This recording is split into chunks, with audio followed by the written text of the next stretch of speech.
오늘 우리가 읽었던 이사야 44장의 말씀을 조금 더 잘 이해하려면 이사야 44장 1절과 2절의 말씀을 봐야 됩니다. 이렇게 성경책이 있으면 한번 보시고 제가 새번역 성경으로 봉독해 드리겠습니다. 그러나 나의 종 야곱아, 내가 택한 이스라엘아, 이제 너는 들어라.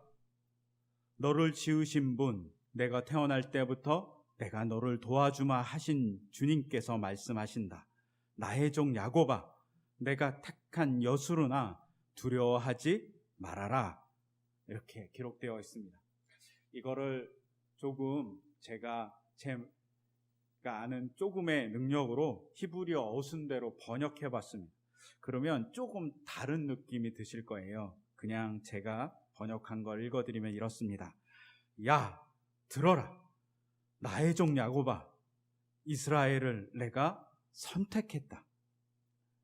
그래서 태중에 너를 만들고 조성하였다. 그리고 계속 도와줄 여호와가 말한다. 두려워하지 말아라 야곱아, 여수룬을 내가 선택했다. 이렇게 순서를 히브리어 순서대로 번역하면 이렇게 순서를 만들 수 있어요. 이 두 절의 공통점은 우선 하나님께서 얘기하신다는 거예요. 그리고 그 대상이 누구냐면 야곱이라는 대상입니다. 야곱이라는 대상에게 하나님이 말하고 있어요. 근데 이 말하고 있는데 뭘 말하고 싶은지는 1절과 2절의 히브리어 순서상 어순을 보면 맨 끝에 있어요. 뭘 말하고 싶으냐면 1절의 맨 끝에 이스라엘을 내가 선택했다. 2절의 맨 끝에 히브리어 어순상 보면 여수룬을 내가 선택했다 라고 되어 있어요. 즉 하나님이 야곱에게 말하고 싶은 것은 선택했다는 거예요. 내가 너를 선택했어. 너는 내 거야 라고 얘기하는 거죠. 꼭 이런 겁니다. 회사에서 몇천 대 1의 경쟁률을 뚫고 누군가를 뽑아야 됩니다. 그리고 한 명을 뽑았습니다. 그 사람은 그 회사에 선택된 거죠. 우리가 그렇잖아요. 영화 오디션이라든가 우리가 요새 오디션 프로그램이 있으면 선택받잖아요. 그 한 사람이 선택받은 것. 우리 회사가 오디션 프로그램에서 당신을 선택했어요 라고 하는 그 선택함을 하나님이 야곱에게 했다고 얘기해 주는 겁니다. 근데 그 선택한 야곱에 대해서 오늘 우리가 읽지 않았지만 1절과 2절에서는 뭐라고 얘기하냐면 호칭이 있어요. 야곱은 뭐라고 호칭되냐면 첫째는 이스라엘이라고 호칭되고 두 번째는 여수룬이라고 호칭됩니다. 내가 너를 선택했어 이스라엘아, 내가 선택했어 여수룬아, 이렇게 얘기합니다. 이스라엘이란 뜻은 보편적으로 알려진 하나님과 싸우다, 더불어 싸웠다 이런 뜻이 아니라 원래 그 말 자체의 뜻은 하나님께서 옆에서 같이 싸워주신다라는 뜻입니다.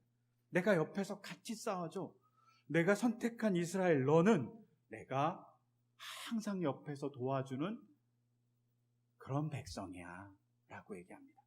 걱정하지 마. 내가 너 옆에서 싸우고 있어 라고 얘기하는 것이 바로 이스라엘의 원래 뜻입니다. 즉 야곱을 부를 때 내가 같이 싸워주는 야곱아 라고 불러주는 거죠. 근데 여기에 멈추지 않고 하나님이 뭐라고 얘기하냐면 2절에서는 여수르나 이렇게 부릅니다. 이 여수르나라는 호칭은 그렇게 많이 사용된 호칭은 아닙니다. 신명기에 또 여기에 또 가끔 시에 사용됩니다. 이거는 시적으로 상대편을 부르는 거죠. 누구를? 이스라엘을 시적으로 아름답게 부를 때 사용하는 단어가 여수른이라는 단어입니다. 이거를 우리는 잘 하지 않지만 영어식으로 발음하면 영어에서 사랑하는 사람을 my baby라고 부르잖아요. 아기도 아닌데 연인에게 baby 이렇게 부르잖아요. 그거하고 똑같습니다. 조금 연식이 되신 분들은 아시겠지만 파리의 연인이라는 드라마가 있었습니다. 이 파리의 연인이라는 드라마에서 남자 주인공이 사랑하는 여자한테 야 아가야 이렇게 부릅니다. 돌아다니면서 끊임없이 아가야라고 부릅니다. 즉 사랑의 표현으로서 누군가에게 애칭으로 부르는 것이 여수론입니다. 근데 이 애칭을 조금 더 잘 봐야만 합니다. 이 애칭은, 이 여술이라는 이 단어는 히브리어에서 원래 의미는 의롭다는 뜻입니다. 야, 의로운 사람아 라고 불러주는 거예요. 애칭인데 의로운 사람아 라고 불러주는 게 여수르는이라는 단어의 뜻입니다. 하나님이 선택했어요. 내가 도와주는 이스라엘아, 내가 의롭게 생각하는 여수르나 라고 불러주는 거죠. 이렇게 선택받은 사람이 바로 이스라엘 백성입니다. 그런데 문제가 하나 발생했습니다. 어떤 문제냐면 이렇게 선택한 이스라엘이 잘못된 길로 가는 거죠. 정말 벌 볼 일 없는데 하나님께서 선택해 줬어요. 얼마나 감사해요. 그러면 그 감사함에 부응해서 열심히 해야 되는데 이 벌 볼 일 없던 이스라엘이 자기가 벌 볼 일 없는 건 착각하고 다른 신들을 섬기기 시작하고 혹은 하나님이 명령한 법을 지키지 않는 길로 간 것이죠. 망가진 거예요. 제가 저희 아이가 아주 어렸을 때 로보카 폴리라는 만화 영화가 처음으로 상영됐습니다. 이 만화 영화가 되게 선풍적인 인기를 막 끌었습니다. 어떤 만화 영화였냐면 자동차가 막 변신하는 거예요. 그래서 경찰 로봇인 폴리라는 이 자동차가 막 로봇으로 변신합니다. 또한 앰뷸런스 로봇은 엠버라고 해서 막 앰뷸런스가 막 가다가 변신해서 위험한 일을 막 해결해요. 또 소방차 로봇 로이라는 이 로봇은 어려운 일을 품며 해서 힘을 자랑하면서 막 힘으로 여러 어려움을 해결합니다. 또 헬기 로봇인 헨리는 아무도 갈 수 없는 곳을 날아서 가서 어려운 문제를 해결합니다. 이 만화가 처음 기획 단계부터 변신 로봇을 만드니까 변신 장난감도 동일하게 만들 거라고 생각해서 만화에서 변하는 그대로 로봇을 만들었습니다. 이런 게 흔치 않았어요. 만화에서 변하는 모습과 그 다음에 변신 로봇 사서 이렇게 변신시켜보면 좀 안 맞거든요. 근데 이 만화는 거의 싱크로율이 거의 100%에 가까운 로봇을 만들었습니다. 그리고 장난감을 만들었어요. 그리고 이 장난감을 언제 발매하기 시작했냐면 제 기억엔 어린이날쯤에 발매했습니다. 난리가 났습니다. 인터넷에. 상가에 난리가 났습니다. 그걸 구하러 가는 거죠. 저도 저희 아이에게 그걸 사주고 싶었던 거예요. 그래갖고 인터넷에 들어가서 막 검색을 하고 아니면 마트에 가서 항상 들려갖고 그 장난감이 있나 확인했어요. 있으면 사오는 거예요.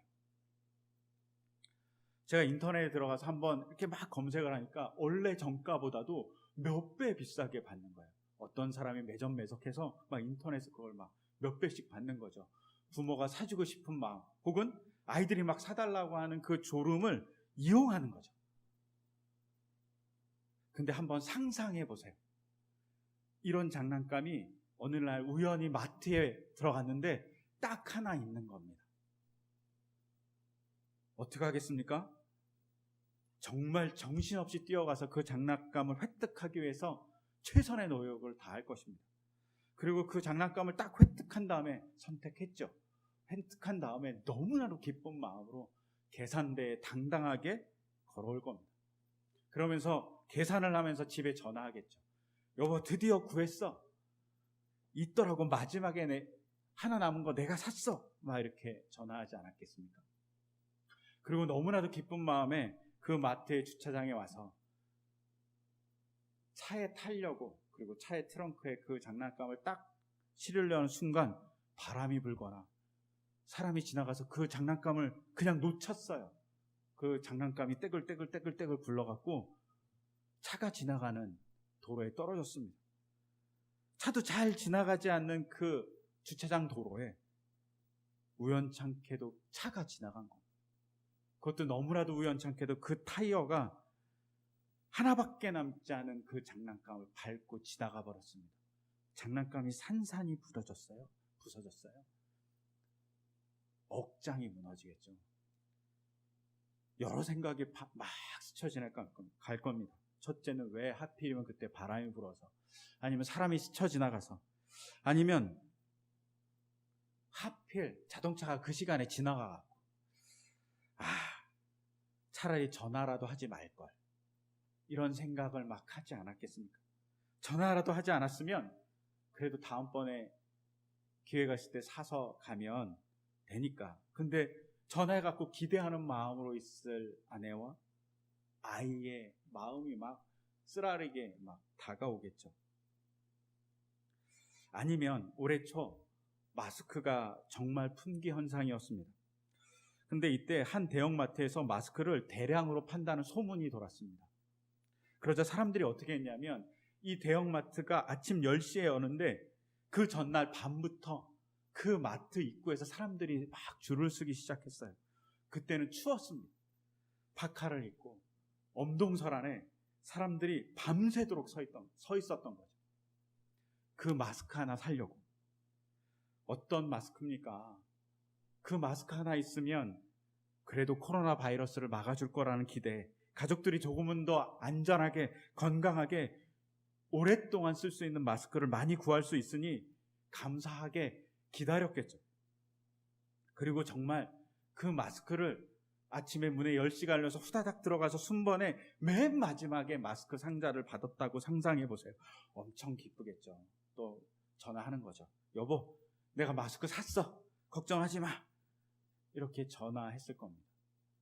그리고 엘리베이터를 타고 주차장을 향해서 막 가고 있는 순간 그 옆에 꼬마가 마시던 음료수를 확 쏟아버려갖고, 하필이면 마스크 상자에 쏟아버려갖고 마스크가 다 못 쓰게 됐다고 상상해 보십시오.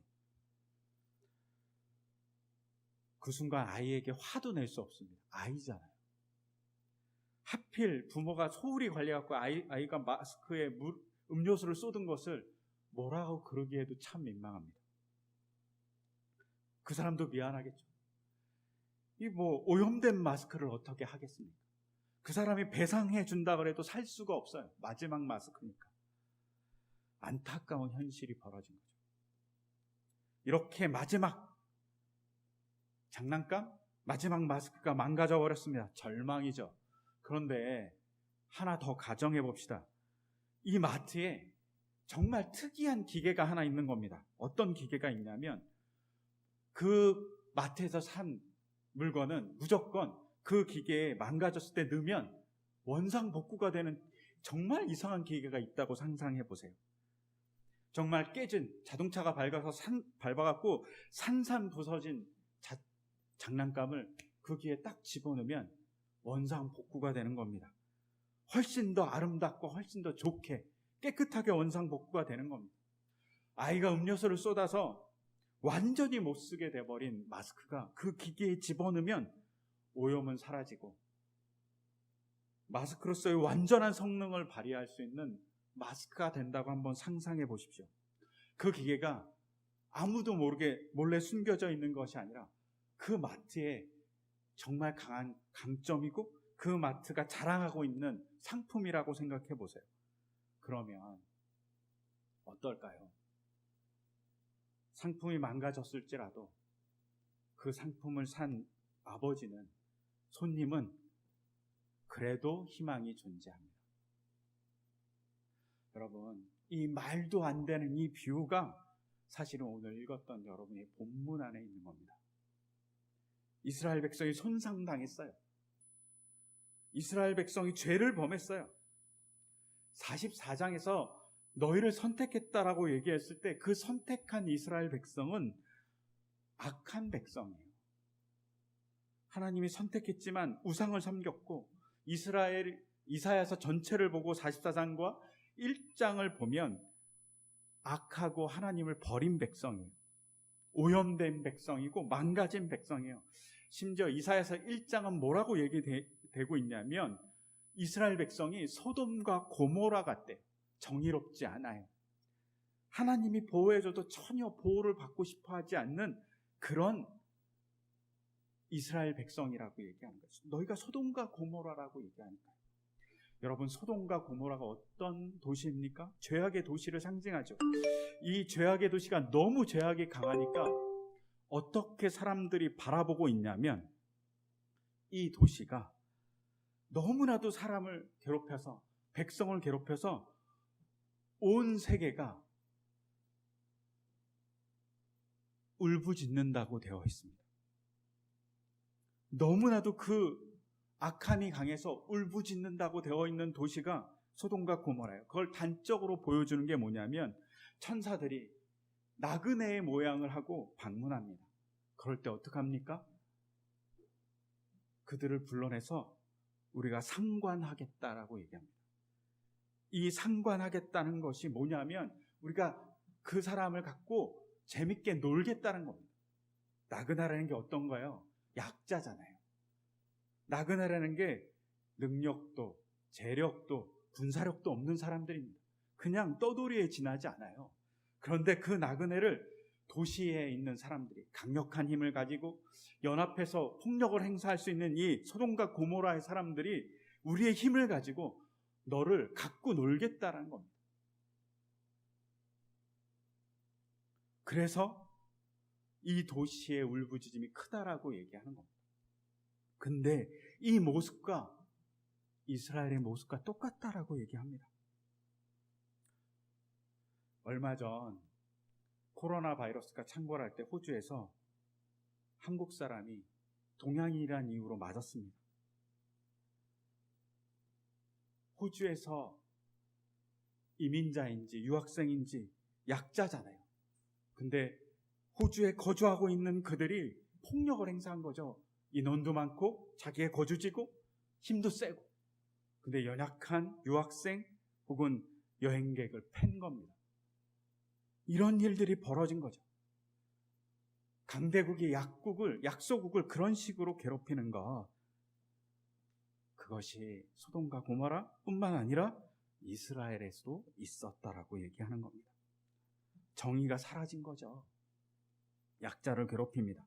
그래서 이사야 1장에서 뭐라고 얘기하고 있냐면 구체적으로 언급합니다. 무슨 일을 했는지 정의가 사라지고 살인이 판치고 은혜는 불순물을 섞어서 팔고 포도주에는 물을 섞어서 팔고 지도자들은 반역자들과 짝을 하고 또한 지도자들은 도둑들과 짝을 하였다라고 되어 있습니다. 또 재판관은 약자들의 호소를 귓전으로도 듣지 않는다라고 한 게 이스라엘의 모습입니다. 즉 하나님을 섬기지 않을 뿐만 아니라 정의가 사라졌습니다. 자기 나라를 팔아먹는 거죠. 1905년 일제강점기가 시작되기 전에 이완용과 을사오적이라고 한 사람들이 나라를 팔아먹었듯이 외교권을 다 팔아먹고 국가를 팔아먹었듯이 팔아먹는 사람들이 이스라엘 안에 있었다. 또한 제사장들은 이익을 위해서 제사를 하고 장사치들은 이익을 위해서 포도주에 물을 섞어서 파는 거죠. 은은 돈입니다. 돈을 걸어야 되는데 가짜 돈을 거래하기도 하고 은에다 불순물을 많이 섞어갖고 뻥튀기를 한 거죠. 이런 일들이 어디에 벌어졌냐? 이스라엘에 벌어졌다는 겁니다. 또 이스라엘 사람들이 어떻게 합니까? 재판관들은 불의한 재판을 해서 약자를 보호하지 않고 이익에 따라서 권력에 따라서 재판했습니다. 최근 들어서 사법농단이라는 말이 많이 나옵니다. 우리나라에도 그런 일이 벌어진 거죠. 돈이 있는 사람은 벌을 덜 받고 전관대우를 통해서 벌을 받아야 될 사람이 벌을 받지 않는 사회인 겁니다. 약자는 어떠한 저항도 할 수 없는 사회, 그런 것이 바로 이스라엘과 지금의 우리 사회일 수도 있습니다. 또한 어떻습니까? IMF 당시 우리나라는 어떻습니까? 검은 머리 외국인, 먹튀 논란으로 우리나라에 엄청난 것들이 다 외국에 팔리면서 뭐가 있었죠? 노동자들이 다 잘려나갔습니다. 노동의 유연성을 얘기했지만 노동자를 자르려고 했던 모습이 우리 사회에 있었죠. 이스라엘의 그 옛날의 모습과 별 다르지 않습니다. 제가 가끔 주유를 하기 위해서 주유소를 갈 때마다 마음 아픈 단어가 두 개 있습니다. 정품, 정량입니다. 아니, 주유소가 항상 정품과 정량 주면 되잖아요. 근데 거의 모든 주유소에 우리 주유소는 정품과 정량 꼭 지킵니다. 이렇게 써 있습니다. 얼마나 창피합니까? 제가 얼마 전 마스크를 살라고 이렇게 인터넷 쇼핑몰에 들어갔습니다. 그러면서 제가 덴탈 마스크라고 이렇게 검색어를 집어넣었어요. 그랬더니 상품이 뜨는 거예요. 그래서 덴탈 마스크라고 써있는, 영문으로 써있는 상품을 딱 클릭하고 구입하려고 쭉 읽어보니까 그 상품의 이미지 맨 밑에 뭐라고 써있냐면, 본 마스크는 덴탈 마스크로 표기되어 있으나 일회용 공산품 마스크입니다. 즉 이 말은 덴탈 마스크가 아니라는 거예요. 이름만 덴탈 마스크라는 거죠. 이런 사회가 이스라엘의 부패된 사회, 정의가 사라진 사회, 하나님을 버린 사회라고 얘기합니다. 부동산 문제도 마찬가지죠. 근로소득으로 얻은 가치를 우리는 너무나도 존경합니다. 부동산으로 자라면 재테크 잘했다고 얘기하는 말이 어떻게 가능한 말일까요? 한번 생각해 봐야 될 사회인 거죠. 재개발을 하고 그것을 잘 할 수 있도록, 더 이익을 많이 얻도록 정치인들이 법을 개정한 일들이 과거에 있었어요. 창피한 나라인 거죠. 정치인들이 자기 이익을 위해서 백성을 속여버린 거죠. 이것이 우리의 현실이고 이런 현실이 이스라엘에도 있었다는 겁니다. 근데 이런 현실에 있는 이스라엘 백성에게 오늘 우리가 읽었던 이사야서 44장 1절과 2절에서 뭐라고 얘기하냐면, 너는 나의 종이야. 내가 너를 이스라엘로 불러, 여수르로 불러라고 얘기합니다. 근데 그거보다 한 발짝 더 나가서 오늘 읽었던 21절과 22절은 뭐라고 얘기하냐면, 기억해라 라고 얘기합니다. 이것을 꼭 기억하면 좋겠어 라고 얘기합니다. 그 기억하라는 첫 번째가 뭐냐면, 이스라엘, 너는 나의 종이다라고 얘기합니다.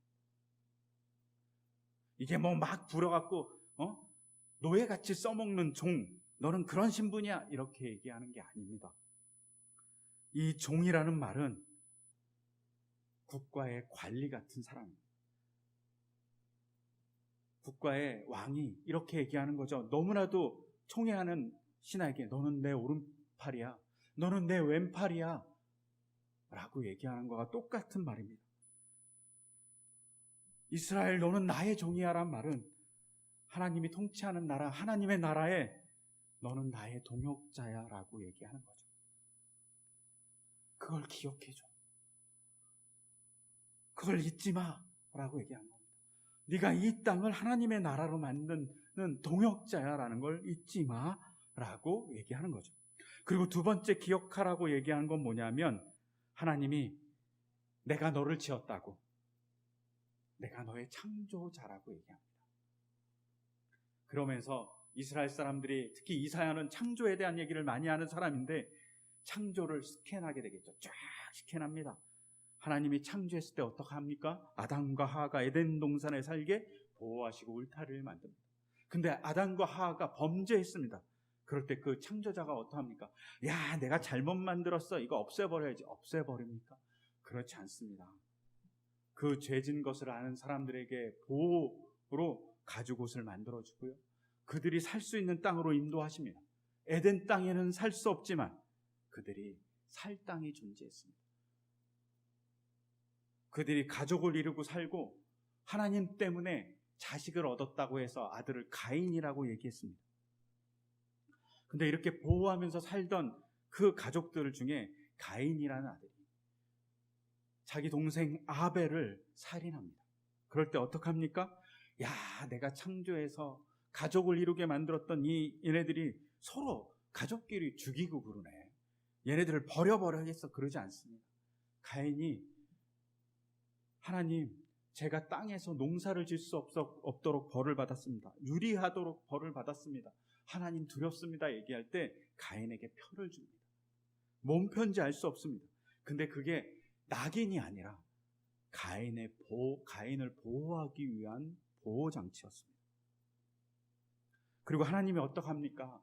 가인은 유랑하는 사람입니다. 그런데 유랑하는 그의 자손들에게 뭘 해주죠? 도시를 만들게 해줍니다. 도시라는 건 성벽이 있는 걸 말해요. 유랑하는 그 가인의 자손들에게 하나님이 성벽을 만들어 준 거죠. 그들이 그 성벽 안에 있으면서 뭘 합니까? 그들끼리 아름답게 지내라고 하나님 음악을 줍니다.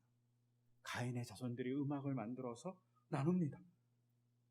여러분, 하나님이 버리지 않는 하나님이라는 거죠. 내 창조주인 나는 버리지 않는 하나님인 것을 얘기하고 있어요. 그래서 내가 너를 조성해왔다고 얘기하시는 거죠. 그리고 너를 도와준다고 얘기하시는 것이죠. 이것이 잊지 말아야 될 얘기입니다. 그 이후에는 어떻습니까? 막 타락합니다. 그러자 하나님이 어떻게 합니까? 구원을 주기 위해서 노아를 선택하죠. 노아를 통해서 구원을 이루죠. 노아의 자손들이 일어나서 막 번창합니다. 그때 사람들이 어떻게 합니까? 바벨탑을 짓습니다. 그때 하나님이 어떻게 합니까? 아브라함을 보내줍니다. 끊임없이 창조주 하나님은 백성을 구원하기 위해서 끊임없이 관계하시는 언제나 보호자로서 존재한다는 것을 창세기는 보여줍니다. 그런 창조주라는 것을 기억하라고 얘기합니다. 그리고 세 번째, 뭘 기억하라고 얘기하냐면 절대 잊지 않는 하나님이라고 기억하라고 얘기합니다. 절대 뭘 잊지 않을까요? 관계를 잊지 않는다는 겁니다.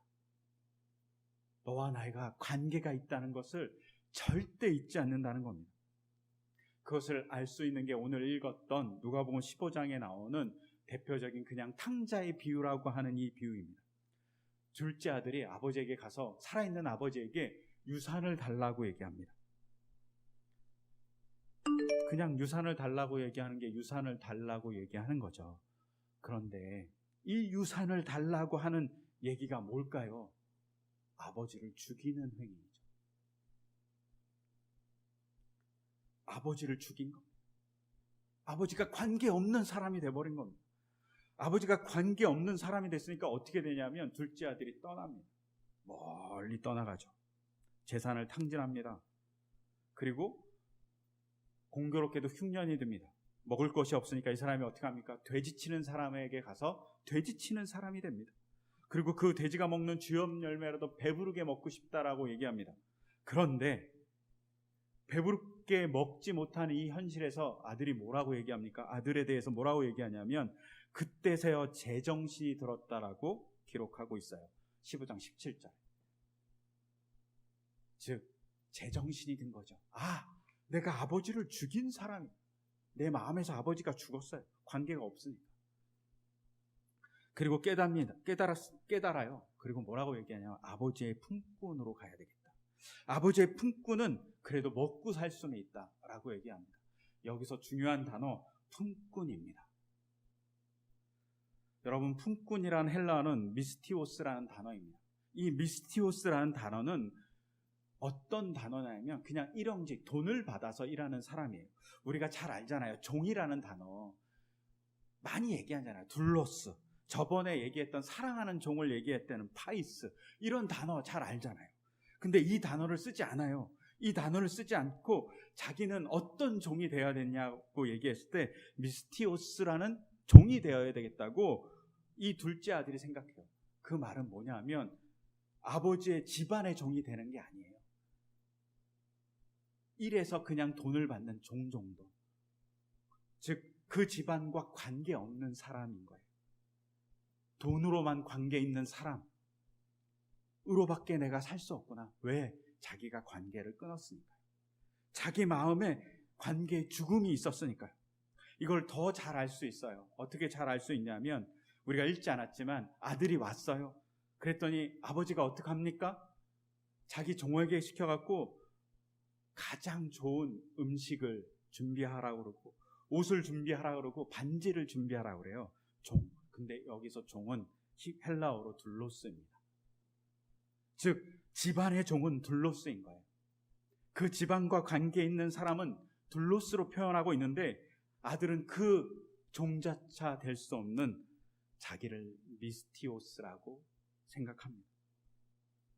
그리고 자기는 이제 관계가 끊어진 사람이라고 생각해서 아버지에게 가서 아버지, 제가 아들이라고 불릴 자격이 없습니다. 나를 품꾼의 하나로, 미스티오의 하나로 삼아 주십시오 라고 얘기합니다. 그냥 돈으로 맺은 관계 정도로만 생각해 주십시오. 관계가 끊어졌으니까요 라고 얘기하는 거죠. 그렇게 얘기하고 싶다고 얘기하죠.